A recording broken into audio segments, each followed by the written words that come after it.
petrol અને ડીઝલના ભાવ વધારાની અસર રાજકોટમાં પેટ્રોલના ભાવ 99.4 રૂપિયા પ્રતિ લીટર થઈ ગયું છે તો અગાઉ પેટ્રોલનો ભાવ 98.17 રૂપિયા પ્રતિ લીટર હતો ડીઝલનો નવો ભાવ 95.41 રૂપિયા થઈ ગયો છે ડીઝલનો ભાવ 94.5 રૂપિયા પ્રતિ લીટર હતો હવે તે 95.41 રૂપિયા થઈ ગયો છે પેટ્રોલમાં 87 પૈસા પ્રતિ લીટર વધ્યું છે જ્યારે ડીઝલમાં 91 પૈસાનો વધારો નોંધાયો છે તો રાજકોટવાસીઓ પણ પરેશાન છે આમ જનતા જાય તો જાય ક્યાં કારણ કે પેટ્રોલ ડીઝલના સતત ભાવ વધી રહ્યા છે સવારે ઉઠે છે આમ જનતા હવે ડરના મારે ઉઠે છે અને જ્યારે પેટ્રોલ પંપ પર પહોંચે છે ત્યારે ખબર પડે છે કે પેટ્રોલ ડીઝલના ફરી ભાવ વધી ગયા છે ક્યારેક દૂધના ભાવ વધે છે પેટ્રોલ ડીઝલના ભાવ વધે 10 દિવસની અંદર જ 3 વખત આ પેટ્રોલ ડીઝલના ભાવ વધ્યા છે મોંઘવારીનો વધુ ભાર પડી રહ્યો છે કારણ કે પેટ્રોલ ડીઝલના ભાવ વધે એટલે ઘણા બધા મોંઘવારીના એંધાણ પણ સર્જાઈ રહ્યા છે વધુ વિગતો સાથે અમારા સંવાદદાતા મયુર સોની લાઈવ જોડાઈ ગયા છે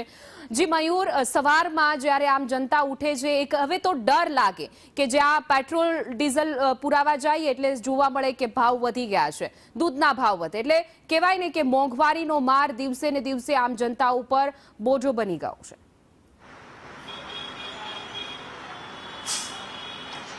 બિલકુલ હિના જે પ્રકારે સતત ત્રીજી વખત પેટ્રોલ અને ડીઝલના ભાવ વધ્યા છે તેની પરેશાની છે લોકોના ચહેરા ઉપર સ્પષ્ટ રૂપથી જોવા મળી રહી છે પેટ્રોલ જ નહીં પરંતુ દરેક વસ્તુઓ છે તેના ભાવમાં વધારો થયો છે લોકોને ખાસી મુશ્કેલી પડી રહી છે સતત ત્રીજી વખત 8 દિવસમાં પેટ્રોલ અને ડીઝલના ભાવમાં વધારો થયો છે આપણી સાથે રાજકોટવાસીઓ છે આપણે તેમને જ પૂછીએ શું કહેશો સતત ત્રીજી વખત ભાવ વધ્યા છે હવે ઉપરથી જે નહીં આવે એને પણ એમાં તો આપણે કઈ કહી ન હકી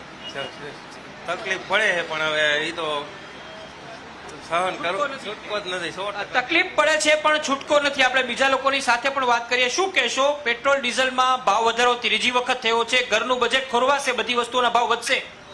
હા વધશે તો ખરા જ લોકો છે કહી રહ્યા છે કે ઘરનું બજેટ છે વધશે ને તેના કારણે મુશ્કેલી પડશે આપણે બીજા લોકોની સાથે પણ વાત કરીએ શું કહેશો ફિક્સ પગારદાર માણસ હોય એમને આ પ્રકારનો ભાવ વધારો કઈ રીતે પરેશાન કરે છે પરેશાન તો કરે જ ને બધી રીતના આ જો લાઈનમાં ઉભા કહ્યું ને અડધી કલાક થયા ત્રીજી વખત ભાવ વધારો ઘરનું બજેટ મુશ્કેલીમાં મુકાશે બીજી બધી વસ્તુઓના ભાવ વધારો બધું બધાયમાં ભાવ વધારો બધાયમાં બધી રીતના અપેક્ષા રાખો છો બધાયમાં હે જ ભાવ વધારો એકમાં નથી બધે દૂધમાં હમણાં વધી ગયા 2-2.5 રૂપિયા ખાંડમાં ચા ખાંડમાં બધામાં ભાવ વધવા જ મીંડાય હળવે પેટ્રોલમાં ત્રીજી વાર હમણાં વધી જાય હજી મોંઘવારી વધશે એવું લાગે છે વધશે જ ને હવે આમાં ઘરે બહેનો હોય માતાઓ બહેનો હોય એ શું કહે છે ભાવ વધારા બિલકુલ તો લોકો કહી રહ્યા છે કે મોંઘવારી સતત વધી રહી છે પેટ્રોલ ડીઝલના ભાવમાં સતત ત્રીજી વખત વધારો થયો છે લોકોનું બજેટ છે ખોરવાઈ રહ્યું છે ઘરે વાત કરવી મુશ્કેલ છે કારણ કે દૂધના ભાવ વધ્યા છે દૂધની સાથે સાથે કરિયાણાની કેટલીક વસ્તુઓ છે તેના ભાવ વધ્યા છે પરિવહન છે તેના ભાવમાં પણ વધારો આવે તેવી શક્યતા છે એ લોકો વ્યક્ત કરી રહ્યા છે અને તેના કારણે જે ટ્રાન્સપોર્ટેશન છે તેની સીધી અસર છે એ લોકોના ખિસ્સા ઉપર પડશે એટલું જ નહીં પરંતુ શાકભાજીથી લઈને દરેક વસ્તુઓ કે જે પરિવહનની સાથે જોડાયેલી છે તે મોંઘી થાય તે પ્રકારની જે ભીતિ છે એ લોકોના મનની અંદર અત્યારે જોવા મળી રહી છે જી બિલકુલ મયુર અમારી સાથે જોડાવા બદલ આપનો આભાર